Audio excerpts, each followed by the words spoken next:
Îl am alături de mine pe Marcoci Darius. Salut, Darius! Ce-ți place să faci în timpul liber? Să mă joc cu sora mea. Ce ne vei interpreta astăzi? Să vină povestea. Haideți să-l audiem pe Darius.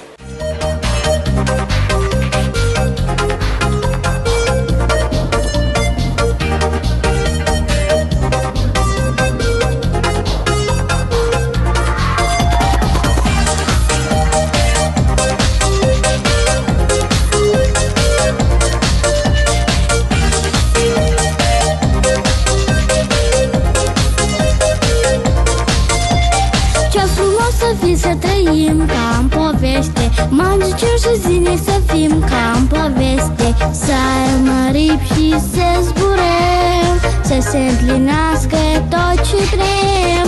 Vivița face copii, așa ne place, și am tărât jucării ca să se joace. Toată ziua am plutit din noi, știa curge numai flori. Faceți loc să vină povestea, faceți loc și băți în ferestre cu bagheta fericată. Faci lume minunată.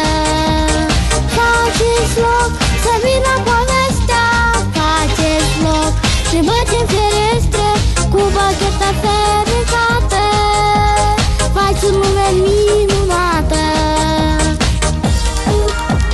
Ce frumos să fii, să trăim ca în poveste, și rutim pasie să fim ca în poveste. Să înțelegem limba păsărească, să avem putere voinicească.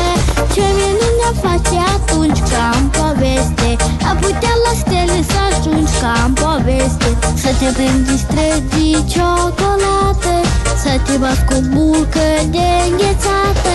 Faceți loc să vină povestea, faceți loc ne bați în ferestre cu bagheta fericată. Faci lume minunată. Faceți loc să vină povestea, faceți loc ne bați în ferestre cu bagheta fericată.